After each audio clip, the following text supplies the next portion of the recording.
From deep in the Burbank Media District, it's time for another edition of myBurbank Talks. This podcast is presented by the staff of myBurbank. Now, let's see what's on today's agenda as we join our program. Hello, everybody. Craig Sherwood here, along with our mayor, Konstantine Anthony. Hello, everyone. Hey, very good to have you on the show again for July of 2023. And we have some of our followers who have some questions for you, and hopefully they don't get too controversial, but we'll throw some sliders with those fastballs also, hopefully. Yeah. Okay. To start with, we have a question from Orlando via Twitter. Why has Burbank refused to display our American flag along our major streets and overpasses as our neighboring city of Glendale does, including on major holidays, including Flag Day, 4th of July, Memorial Day, and Veterans Day, as we so proudly did a few years back?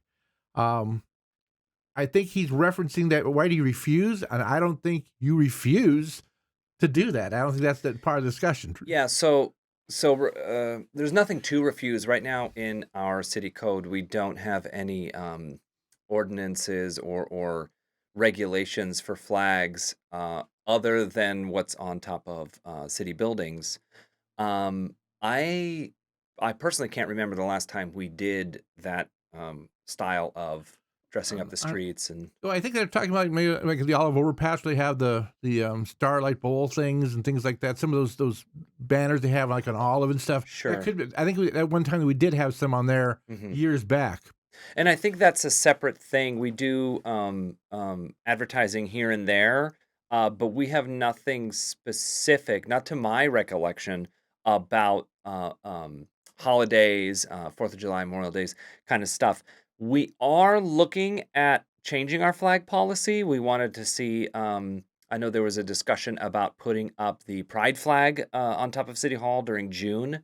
So part of this discussion, I think we can open it up to what do we do in the rest of the city? We can celebrate other important holidays, especially national holidays. I'm not opposed to it. It's just, at the end of the day, it's going to cost money and labor and all that. Yeah, that's it. I mean, it's going to cost money and money and labor. And even if it's, $10,000, I mean, that's $10,000 that somebody's going to say, you're spending $10,000 now. Why aren't you doing something on this or that? You know, I mean, you never can win in those situations. Right. And, it never hurts. At least like 4th of July would be a great one to do. So yeah, I'm not opposed to it. I'm not refusing. We'll see what happens when we do the discussion on the flag policies, and maybe this style of lining the streets like Glendale does may come up. Yeah, and Orlando, I don't think they refuse to do it, but if you're talking about all those 5 major, that's different 5 times of the year that are also very different. And while I believe Memorial Day, Veterans Day, and 4th of July are extremely important holidays and patriotic holidays, we have to look at the practicality of it also. Yeah. And I'm not opposed. I think we do a lot for like the winter holidays, and it's a lot of civic pride. It's little stuff where you're walking down the street and suddenly you see the changeover, and now you've got the flags everywhere. You're like, oh yeah, 4th of July. Oh, Memorial Day. Like, people go about their daily business and they forget that the city has this communal atmosphere. And yeah, personally, just as a Burbank resident, I'd love to see it. It's just the practicality of it, and see if we can make it work. Well, maybe we can look at something like maybe the overpasses we do with American flags for 4th of July, and maybe we do all the poles around maybe McCambridge Park for Memorial Day and Veterans Day, where we have our big, large city ceremonies there, which are always very well attended and very well put together. And I know we do a lot of bannering and advertising along San Fernando, so that might be an option too. I'll take a look at it. When sky's the limit, right? When we're just postulating, so we'll see what happens when it comes to paper. Well, that's the great thing about this show, is the fact we get to have some questions like this and something to think about. So yeah. Let's move on. We have another question from Twitter from I Know a Guy, and this one kind of stumps me a little bit. He goes, "Are you still working on doing something to stop Warner Brothers and Disney from not paying actors and writers what they're worth? If so, what exactly is the plan?" It's an excellent question. If it serves me right, you just came from the picket line over, at one of the studios So just now, and you spend many days out yeah. there. In fact, you also are asking for a council letter to be sent to the studios that say, you need to pay these people. So I'm not sure. I think if anything, it's exactly the opposite. Well, I'll tell. So some people listen to this podcast audio only, but if you do see the video, you'll notice I am wearing a WGA hat and a SAG-AFTRA shirt. Yes, I did just come from the picket lines. I have been out there, not just marching with my fellow union members, but I've been getting regular updates from the bargaining committees, both the writers and the actors. They keep me well informed. I can share a little bit. A lot of it is confidential information, but I can share a little bit. And what I can share you is already public knowledge. So if you're out there in the Twitterverse, the Instagram spaces, do look up. SAG and WGA have posted what they call the side-by-sides. So if you have ever been in a union negotiating contract, basically the union comes forth with their demands, and then the folks that they're bargaining with, they counter with a proposal. So it's a counter proposal, and it goes back and forth. And you say, okay, we'll move on this bit, or you move on that bit. Let's find the middle. It's a negotiation, right? What we've seen over the last 80 days with the writer's strike and over the last couple weeks with the actor's strike, the AMPTP is refusing to negotiate on some of the biggest issues. They are not negotiating with AI. They are not negotiating on the streaming contracts. These are the major sticking points for the unions to negotiate on. And if the producers aren't even offering a counterproposal, that's where you get into this stalemate, because the unions are ready to talk. They say, okay, what do you want from us? What do you need from us? What level are we looking at to bargain with? And you have the other side saying, well, we're not even going to talk about that. It's like, well, that's the whole issue. If you're not going to talk about it, we're going to go out and keep picketing. So it's tough to think about what the plan is moving forward, because the plan is the same plan we've done for hundreds of years in this country with every single union, which is to negotiate. And if the other side isn't willing to even come to the table, well, the only option left is to strike. And that's been true since unions were founded. If that's where we find ourselves right now. Well, this strike, you said, it's 80 days for the writers so far, and it went 100 days the last time. Yeah. But, this is the first time in, 50 years that they both gone at the same time. Yeah, 1960 was the last time the actors and writers went together. And, what they're asking, I mean, you look at AI, and I did a little story about that, earlier, and I said, I typed in one line into ChatGPT, it said, write me a screenplay, and it wrote a screenplay. Oh, my God. I said, write a song. It wrote me a song. So I think the AI is something that it's so new, and this the contract will be 4, 5, 6 years or something, and where's things to stand then? But we're talking about people's livelihoods here, and they want to make them into digital characters. Yeah. So I think it's a huge thing, and that is a huge.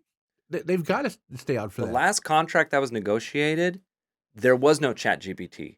There was no streaming platforms other than a little bit of what Netflix was doing, like at the time. So all of what we currently see as media is so wildly different than the last contract that we had. And so if we're not taking a stand today, then how is this going to affect every other industry? And it's not just actors and writers. I mean, we're talking about ad companies. We're talking about, checkers at the checkout stand. We're talking about musicians and every other industry that is going to be affected by, machines and machine learning and AI and all of the other technologies that are being implemented to replace humans rather than using that technology to aid the workers and lessen the burden of the working people who are creating stuff. So that's really the conversation. Are we going to simply replace people with robots, or are we going to do what every other sci-fi movie and book has told us, which is the robots help the humans not replace the humans, right? So this is the existential crisis that we're in. Until Skynet takes over, of course. Yeah, exactly.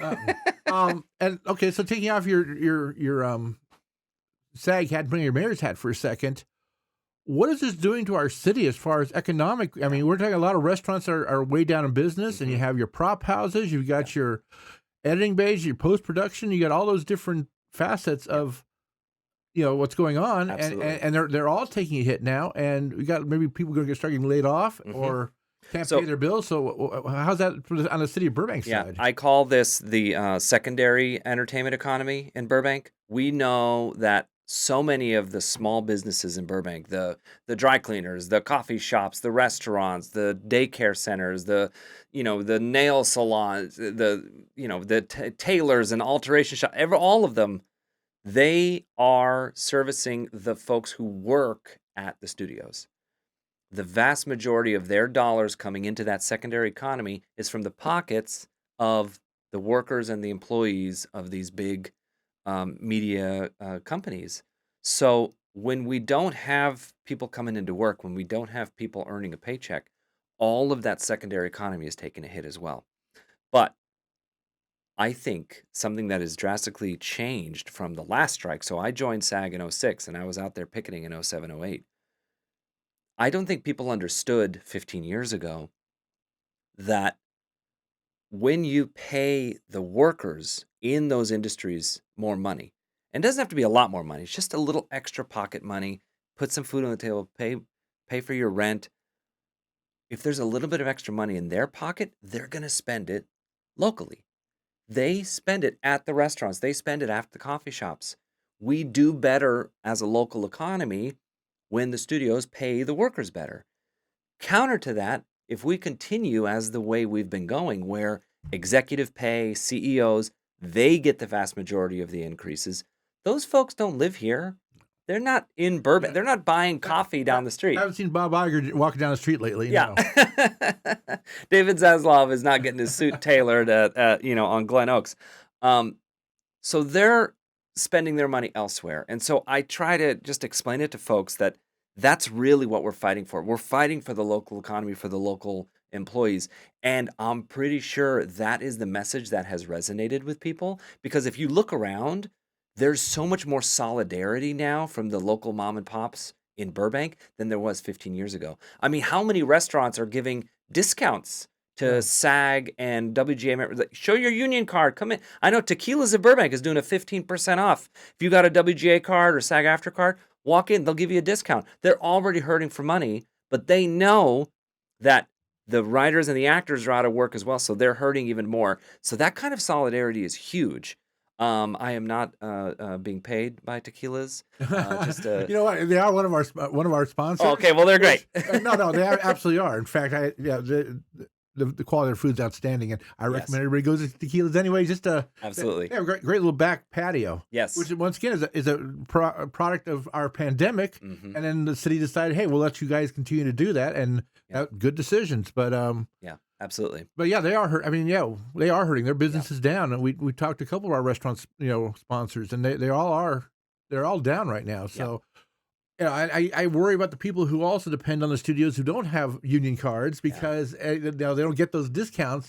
So it'll be tough. But well, I will say this: if you're out there and you're listening, and you have reduced hours at work, even if you're at 0 hours or just reduced hours, remember, you can file for unemployment. You don't have to be laid off. You don't have to be fired. Any reduction in your hours qualifies you for federal unemployment assistance, unless you're a member of the union who is on strike. So WGA and SAG-AFTRA members can't, but if you're IATSE, if you're DGA, if you're any of the other unions, or if you're just a regular employee who has lost work, please go to edd.ca.gov, file your unemployment, do it today. You'll get the payments for what you missed, and that'll help us get through this. And remember, I will remind every single person, unemployment is not a handout. It is your taxes that you paid. It's your own money. Get it back. Don't feel bad. Don't feel guilty. People tell me all the time, like, "Oh, I don't deserve it." Yes, you do. It's your money. You paid it. Get that back. Yeah, it's not your fault they're on strike. It's not, right. And you still got to feed your family and pay your rent and all those things. So and that's what it's for. That's why it was created.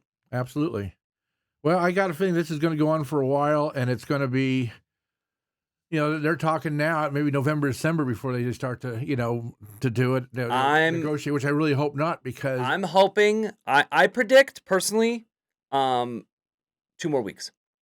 That's my prediction, and here's why. 1960, 2007, both of these strikes lasted about 3 months, a little over 100 days. We're at day 83, 84. We're getting close. So I'm hoping they come to the table now because I mean, look at the stocks, man. Netflix and everybody else, they're tanking right now, and so there's internal pressure. So I'm hoping they come to the table in the next couple weeks. I think the networks need them to because people don't really, in the summer, they just, it's reruns anyway. Right. But all of a sudden in September, the new shows aren't there. That's right. Now they're going to turn to streaming, and watch old stuff. And all of a sudden now your major networks are going to be taking a hit for viewership because people, once they cut that cord, they may not come back. Yeah. And here's an interesting tidbit that a lot of people don't understand. Two of the major AMPTP negotiators is Apple and Amazon. Apple TV and Amazon Prime, they're both streaming, but they are not the major profit makers for Apple and Amazon. Amazon is a delivery company and Apple is a computer company. So Apple and Amazon, they don't have to come to the table. They can wait this out. But the other major studios, Warner, Disney, even Netflix, they are a production house. If they're not making new content, they're going to be hurting. So I'm betting there's an internal discussion happening right now which of the studios might break off and sign their own contract. A24, everyone at home, you can look this up. A24, a small independent studio, does not negotiate with the larger AMPTP producers. They have signed a contract with SAG-AFTRA. They are already moving forward with production. They've agreed to the terms. So if these smaller studios can say yes and pay the actors and the writers well, and in fact, it's happening with a bunch of small independent features and films. They're getting SAG waivers. They're getting the green light to move forward with production because they're agreeing to the terms, AI and streaming and all that stuff. If those small guys can do it, the big boys can. And so I think there's going to be a rift happening between the production companies and giant multimedia conglomerates that happen to have a production side.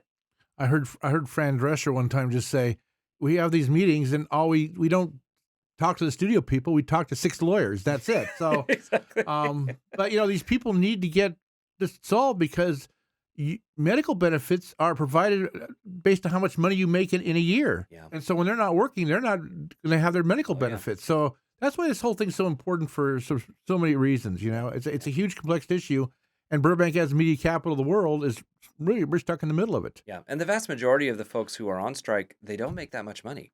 People always ask me all the time, like, why do I care if a millionaire makes more $1 million? I'm like, I think the statistic was 87% of SAG union members make less than $26,000 a year. Yeah, that's what. Yeah. Less. Now let me ask you this also: we have Disney and Warner Brothers in Burbank, and they're corporate partners of ours in many ways. Yeah. Is that is it hard? You're kind of in the middle. I mean, you can't really go against the hand that feeds you, but on the other hand, you have to also look at the employees too. Yeah. So is that difficult being the mayor and trying to balance that? It's tough because obviously, yes, I am worried about the economics. I am worried about the businesses, and we have a very pro-business city. I say this all the time. We bend over backwards to make sure the production studios get what they need, permits and understanding the taxes and the business licensing and all of that stuff. So we go out of our way to make sure that they can do business and turn a profit and employ the people they need to employ. But personally, I have to remember that when I knocked on doors and I canvassed across this entire city, the people who turned out to vote for me were IATSE members, WGA, DGA, SAG-AFTRA. Those are the folks who live in the city who voted for me. None of the people at the top of the line in any of these studios are Burbank residents. And that's not their fault, right? They have nice, absolutely very expensive homes in Beverly Hills and New multiple York. cities probably and countries. Right. But they didn't vote for me. And so I have to remember that. Whenever I go to that dais, and this is not just with, Warner Brothers and Disney and the strikes. Every time I step into City Hall, I have to remember who put me there. And that's who I'm fighting for, and that's who I vote for. So I have to balance it, and I have to make sure that we're doing the business of the city to benefit everybody. Well, to be continued. Yeah. You know. Yeah. Let's move on. We got an email from Johnny that says, and it's a current thing happening right now. I'm not sure you can talk much about it, but he goes, "Why do you need to cut all the trees down in Niagara? Can't any be saved?" That is a very interesting question, and it's tough to talk about because I'm only just learning about this now. So, just a little bit of a background. The way our city government is set up, city council sets policy, but they don't go through and have every little bit of They can't nitpick every item. Yeah, Exactly. they don't micromanage. Yeah, the execution of that policy falls to the city manager, the department heads, and it's sent down the chain. It works faster that way. It works cheaper that way, and in fact, you get a better response from the community. What's going on right now with Niagara is a policy that's being executed a little bit differently than we used to, and this came from the last storms. So, as the mayor during the last winter storms, January, February, I went out the day after and I took pictures with my camera. I talked to the residents. I went to everywhere that a tree had fallen and destroyed private property. There were cars, there were houses that were smashed. There was a lot of damage. I think there was one on Pass Avenue that actually crashed through a house. Right around the corner from here. Absolutely. It was devastating to see that. I mean, these giant 100-foot trees. Thankfully, nobody was injured during that storm. But one of the discussions that came out of it was me talking to the city manager and asking what in our policy do we have that can prevent some of this from happening. He dug in. There's a little bit of emergency services. There's a little bit of our forestry policy. So we as a city sort of looked at what was going on and how to prevent it. And what came from that conversation was an understanding that the droughts that we've seen over the years and the state mandate for us as a city to cut down on watering has affected our old growth trees. To give you a little bit of the science behind it, when you have a big giant tree with a lovely root system that keeps it planted, and it's in the parkway, the section between the street and the sidewalk, that little strip. For many years, decades, historically, Burbank has watered those little parkways from the city's dime, like we do most of it. Some people are out there with their own lawn, that's fine. But because of the state mandate to cut down on water, we have no longer watered those trees. Nobody thought much of it. We thought, well, they're old trees, they don't really need that much water. They're already up there, they're grown, right? What we forget is when that ground gets dry, those roots become brittle and they end up breaking and they're just old and not supporting well anymore. So now that you've got this giant tree and the root system is sort of cracked and broken, the moment you get a huge rain, all of that dirt turns to mud. So now you've got mud with no root system and a giant tree. Any wind that comes along is going to be able to push that tree over with no support. What about recycled water, though? Why can't we use recycled water to water those trees? So the last couple of years, we've been trying to expand what we call the purple pipe system. This is the reclaimed water. You can't drink it. It's not for human consumption, but it's totally fine for our parks and for our parkways. We have expanded it to our park system. That's the water we use in the parks. We've also expanded it to areas, large green spaces between the roads, like along Glen Oaks and that kind of area where we have, the median. It has not fully expanded to the parkways, the spaces between the street and the sidewalk. And so my hope is that we get to that point soon, but currently we are looking at a number of trees that, from our perspective, may or may not be safe. And that's really where this comes from, safety. On Tuesday last week, we put something on the agenda. Councilmember Takahashi asked to have a discussion on this. So hopefully that is coming back. I asked to look at a report for the cost of what it would be to replace these trees, the fees that we have. So we're talking a lot about what could potentially happen, and I will just tell everyone, stay tuned. This is coming to council. This is going to be our first bite at the apple. We've never seen this policy, at least in, well, since I've been around, so over a decade. But it needs updating because a lot of things have changed. The drought, the watering, the reclaimed water, all of the storms. We're going to take a deep dive. I will tell everybody that the council is very much a pro-tree council. We love our trees, and we want to see that green space, but we also have to balance that with safety. So we'll have a full discussion. Okay, so more to come on that later, Mhm. and stay with myBurbank, listen to our pod, and we'll tell you when that's going to be on the agenda and what comes up when down the line. So Appreciate it.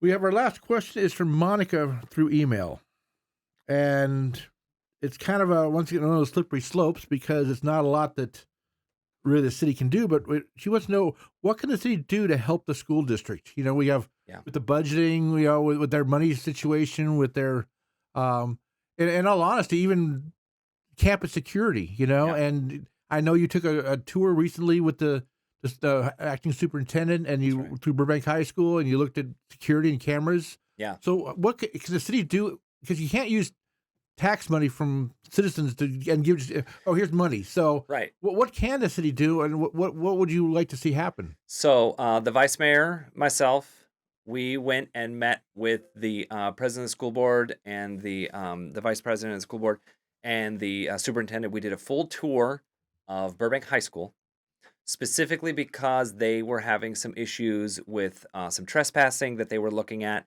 and how different the basic infrastructure of Burbank High is compared to Burroughs. Now, Burroughs was built much later, and it had that kind of campus security in mind at the time. When Burbank was built, it wasn't even on people's radar, that kind of trespassing.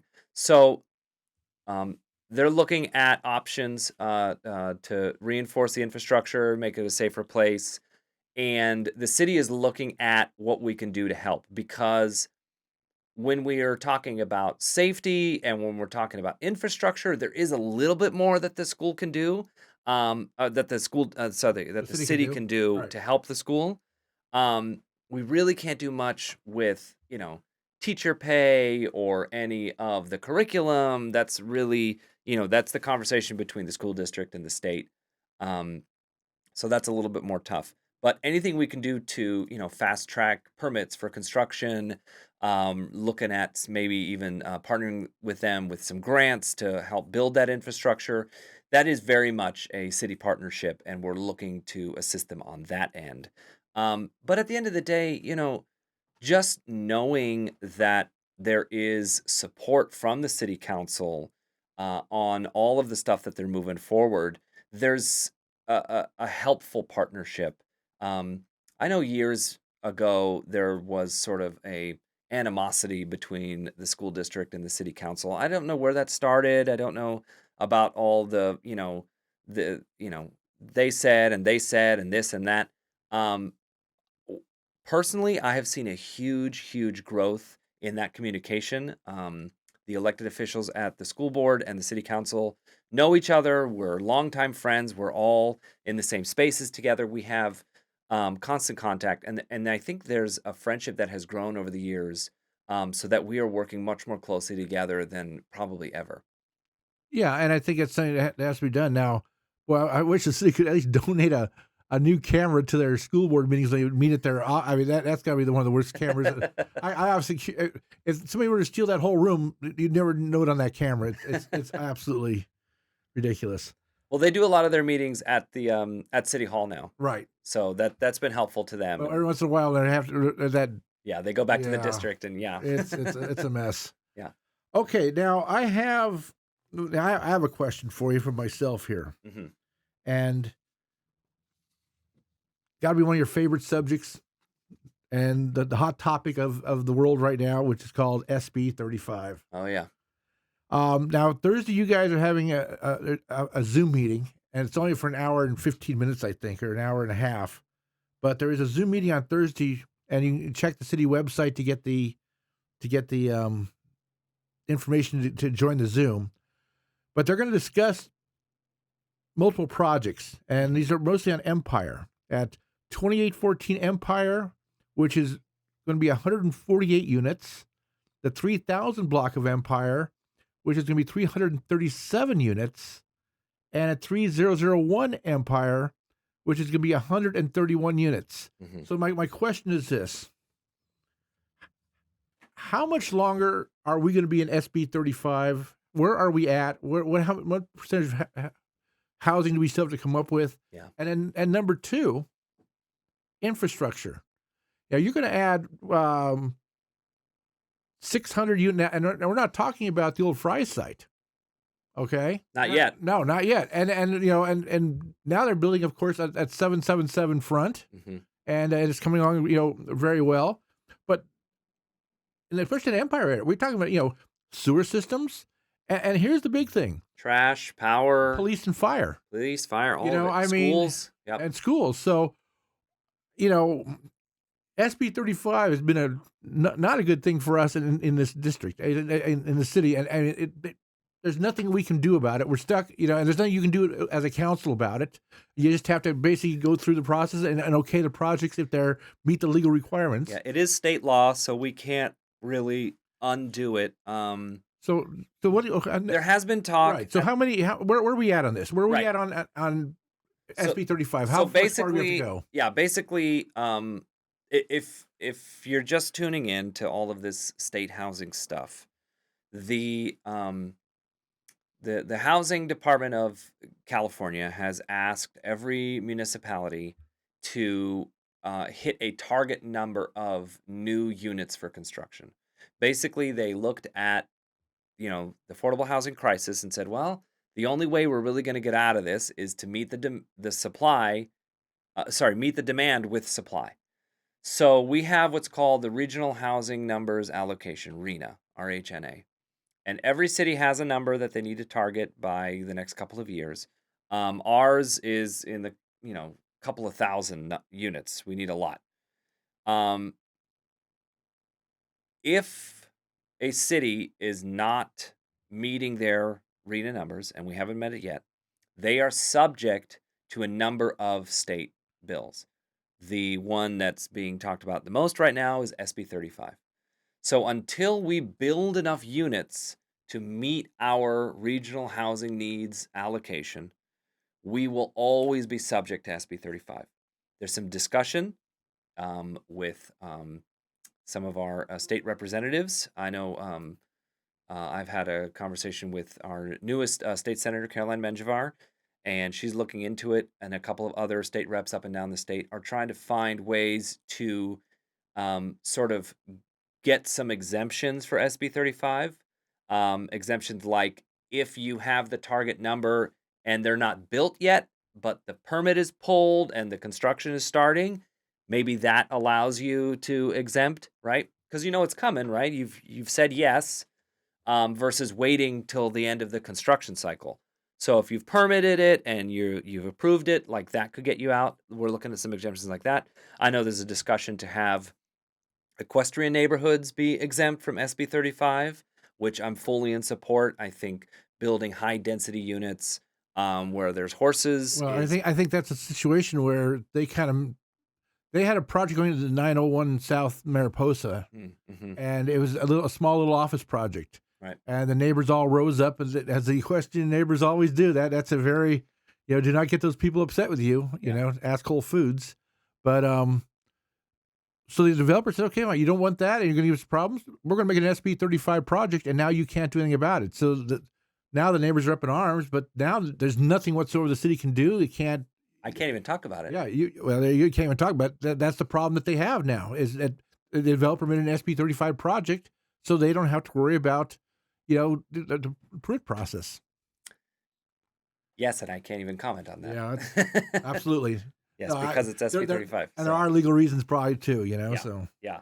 But what about our infrastructure now for the Empire area? So the infrastructure is important as well. I will tell everybody at home watching The city knew this was coming for a long time, and we have done the work. If you've been to the Burbank Water and Power Board anytime in the last 3 years, this is most of the stuff that they're talking about. And the new Infrastructure Oversight Board since 2018, they've also been keeping an eye on this.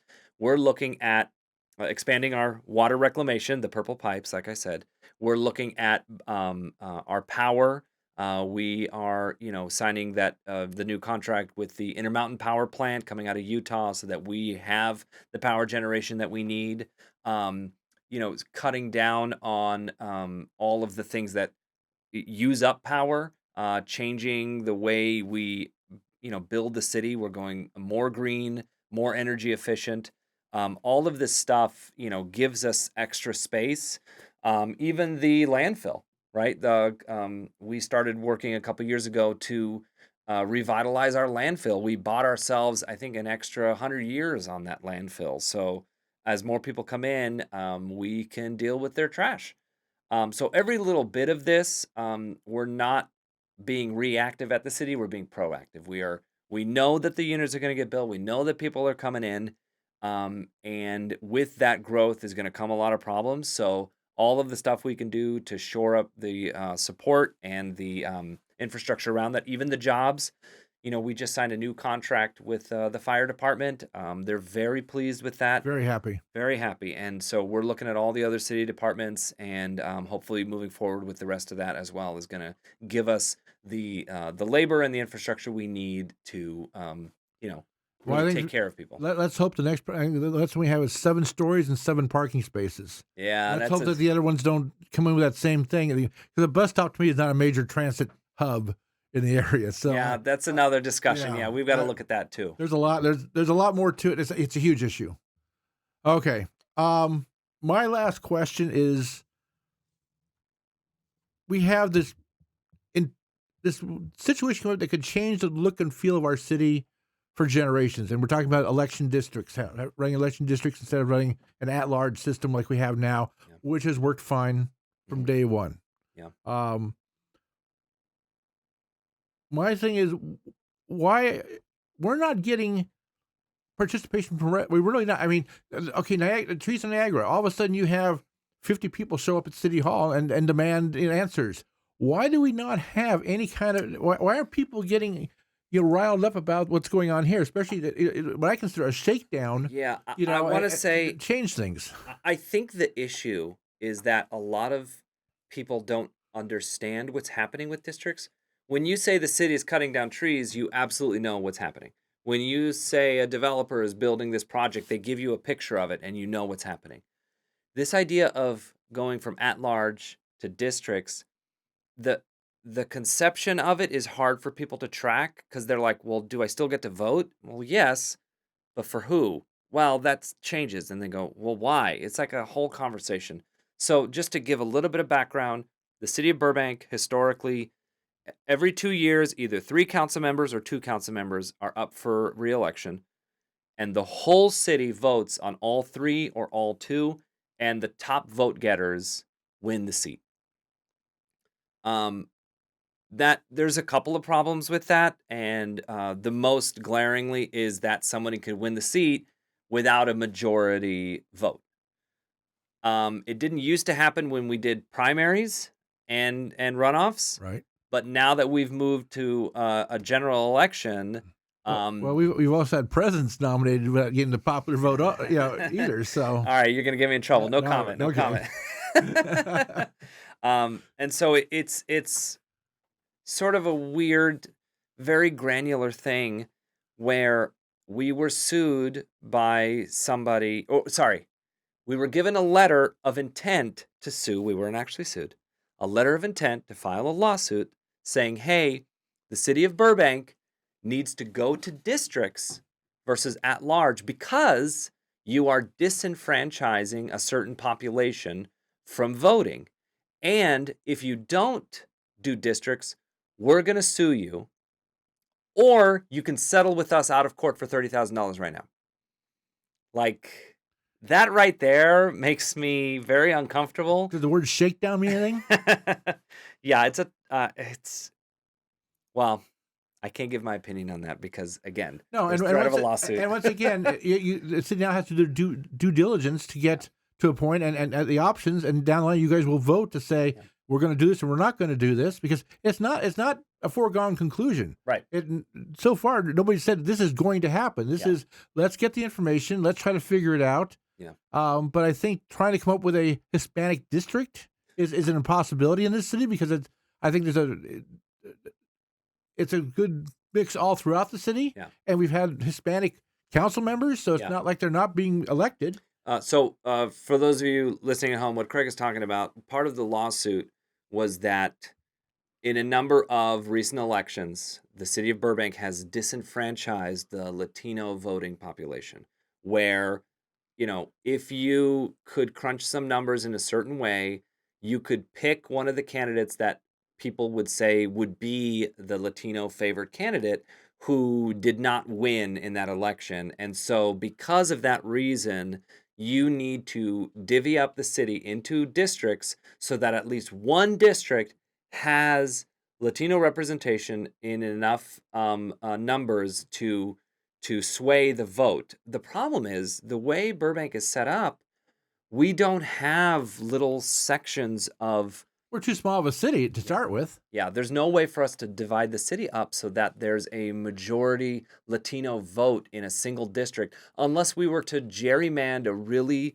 a snake-looking shape to try to capture a bunch of, Latino voters. And the only way to do that is to dig in and go through the voter roll of who has a Hispanic-sounding last name. And honestly, that to me seems so counterproductive and counterintuitive to a free and fair democracy. Yeah, I think it's something where we're going to need to. I got to tell you, I'm not for it whatsoever. What happens now when you rotate mayors and suddenly the mayor of one district now is the mayor of the city? It's like, oh, my guy is the mayor now, and it's well, no, he's the mayor of everybody, but Right. there's a lot more to this, and I know you guys even looked at having a full-time mayor or having more than 5 council members. There's a lot more you can actually do to change this. But right now, just trying to come with 5 districts isn't enough of a challenge. It's pretty tough. Because right now what council is being asked to do is to draw a map of the city and carve it up in a way that seems fair. And even that is difficult to do with the current 5 council members who were all being tasked with this job that none of us campaigned on. The current 5 sitting council members, not a single one of them on any of their websites or social media, none of our literature that we passed out or door knocking had anything to do with districts. And so now it's like, hey, the 5 of you that didn't campaign on this, now you have to implement it, because if you don't, we're going to get sued. And it's like, I don't know. For me personally, I think we're doing our due diligence. We're looking at the options. We're looking through the history of this system and the California Voting Rights Act and the Federal Voting Rights Act and all of these things. And we're also watching, there's a current lawsuit in the city of Santa Monica. They're going through the same thing. They're a couple months ahead of us. So we're going to see what happens with them. We're going to see what happens with. I think they have a California Supreme Court decision coming out within another month or so, I think. I think so. Yeah. So that is going to possibly affect our decision. We'll see what happens. But it's still all up in the air. But please, we want to hear from the residents. This is a big issue. Like you said, it will fundamentally change the way we vote locally. We've talked about it here many times, and I just don't know how to get people riled up about it. I think it's something that I got to tell you the truth, though. I'm against it, and I'd rather see the city spend that money to fight a lawsuit and then sue that lawyer back and get the money back. So it's a lot more money to fight the lawsuit. Absolutely, but sometimes you have to do what's best for your city. Now, that's my opinion. Not and thank goodness I'm not sitting in your seat. That's all I can say. Fair enough. Okay. So right near the end of the show, and as always, the last thing we always say is, what's on the mayor's mind? So, anything you like to say or talk about or throw out there? Yes. So, as many of you know, I am Greek. My whole family is Greek, and I spent a lot of time, you know, in Greece and talking with family back in Europe and in the local. I grew up in the Greek Orthodox community of the church, Eastern Orthodox, and so when I moved down to Burbank, I found myself in a very Armenian neighborhood. I live pretty close to Glendale, and so there was like a kinship there. For those who don't know, Greeks and Armenians historically, um, you know, we we're very close culturally. We're very close religiously. Um, there were actually a huge Greek population during the Armenian genocide that got swept up, Assyrians and Greeks and Armenians all together. And so there's a shared history there. And so I speak to a lot of Armenian families, probably more so than any prior council member. We've never had an Armenian council member in Burbank, but um, I'm as close as it's gotten so far. Mhm. Someday, soon, I hope. We're Hispanics on our council districts. How about Yes. Armenian? But that's not one of our Well, yeah. choices on the thing. But I know you talked to the ANC about Mhm. trying to make sure you have a Yeah. representation in the district. So the city of Not to get Burbank. off your subject, but No. Well, but- this fits with it. The city of Burbank Absolutely. actually wrote a letter to the census, the federal census, saying, "Hey, we need a checkbox for Armenians. We need to be counted um, in the census so that we know who is in the city. Because right now, if we wanted to draw districts to include an Armenian district, we can do it on our own, but it's hard to do because we don't have those numbers. Yeah, the data. Yeah, I mean, I can do it because I've knocked on these doors. I know where everybody lives. So You hear that? He knows where you live. yeah, I have you on my voter roll. But outside of that, we don't have hard data. We don't have the full map. So we've been pushing for that. But one of the conversations that I've been having, especially with Armenian families and kids in the school district, is a huge conversation that's happening mostly online, on social media, where there's this idea that school districts in the area, Burbank, LAUSD, Glendale USD, has a this they're being anti-Armenian in their policies and in their education, which kind of caught me blindsided because I've never seen that. In fact, the last few years, I know here in Burbank and in Glendale, they've been pushing for the Armenian genocide to be taught in the schools. They've been pushing for Armenian language inclusion. A lot of the information that goes out to the families is in Armenian. Um, Both Glendale and Burbank have Armenian elected officials on their school board.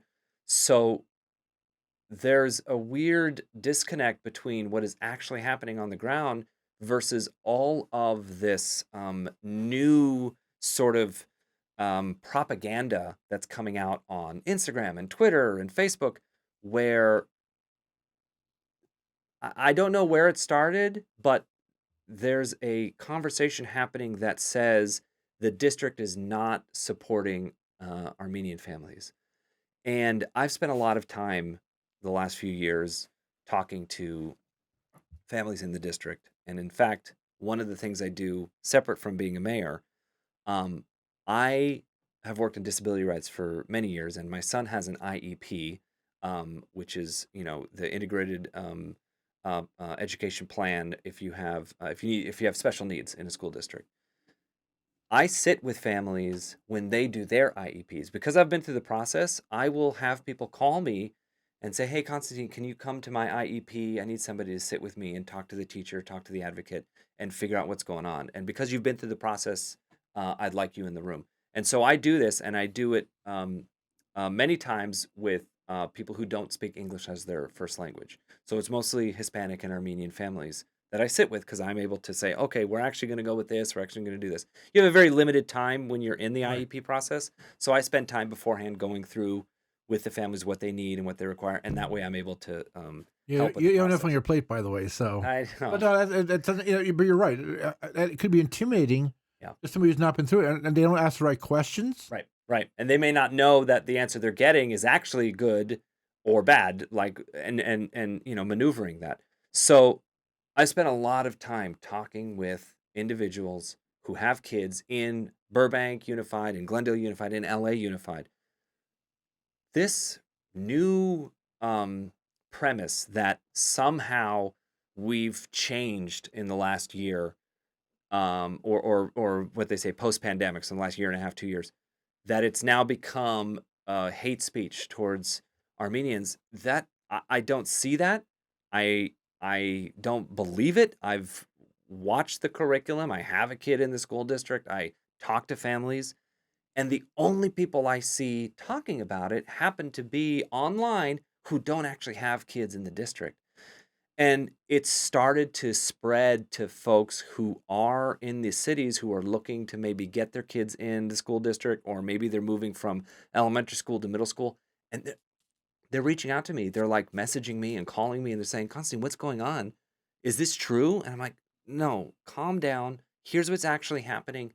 Believe me, the school districts are great. I mean, you ask anybody if they want to come to Burbank or Glendale and go to the school district, they'll say, yes, I'll do whatever I can to get in the district. Give me a transfer. Give me some housing in one of those two cities. We have amazing school districts, both here and in our neighboring city. And I can't believe anybody who actually has a kid in the school would believe this, but it started to become a catchphrase, and it's starting to pick up a lot of steam, especially in the Armenian community. And if you're out there, if you're listening, if you have friends who only speak Armenian, if they're not understanding what's going on, have them reach out to me. I have friends who do speak Armenian. We can work through this together. If they're worried about the school district, if they're worried about the curriculum, I'd love to talk to them. Well, it's a problem with social media, is that anybody can write anything and people will believe it because it's written on a screen in front of them. Yeah. And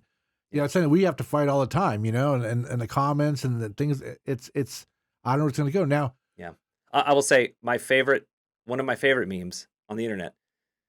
It says, it's a picture of a famous president, and it says, "Don't believe everything you read on the internet, Abraham Lincoln." That's surprised they didn't actually have a video of him saying it. Yeah, it says a picture of Abraham Lincoln with an AI. Exactly. That's what they need. Now, you still have family in Greece? I think you visited. Oh, yeah. You visited recently. Didn't I was there just a year ago. Yeah. What about how are they doing with the fires there and everything? Because right now Greece is going through a huge problem with heat and fires. Oh yeah. Is your family affected by that? No, they're closer to the coastline, but it's bad. I mean, the global temperatures are going up everywhere. I mean, we can do a whole episode on global warming, but I will say this: the city of LA is currently looking at an ordinance to mandate that rental housing provide air conditioning units. So right now in the state of California, you have to provide heat to all of your tenants. LA City is looking at air conditioning. I'd be very interested to see that ordinance once it's passed, and quite possibly bring it to Burbank, because a lot of these older units built in the 60s and 70s don't have air conditioning. No, we have cooling centers you can go to, but that's still only on extreme circumstances, and they're not open all night long. Right. Try to sleep in 85-degree weather. Not easy. And a lot of our seniors are in these older buildings because it's still cheap and they've been there forever. We gotta be able to protect people, and so if we can do that here and maybe have a rebate program to get people on board, I'd be very interested in that. Well, fantastic, Mayor Anthony. Thank you so much. Such great insights. We appreciate you stopping by once a month, and next month, please send in your questions again, and we'll let you know when, and we'll throw them at the mayor and see what sticks. Yeah, thank you so much. Appreciate you being here. All righty, thank you again. myBurbank Talks would like to thank all of myBurbank's advertisers for their continued support. Burbank Water and Power, Cusimano Real Estate Group, Providence St. Joseph Medical Center, Burbank Chamber of Commerce, UME Credit Union, Tequila's Cantina and Grill, UCLA Health, Gain Credit Union, Community Chevrolet, Media City Credit Union, Eric Garcia of Farmers Insurance, Providence High School, UPS Store on 3rd Street, and Hill Street Cafe.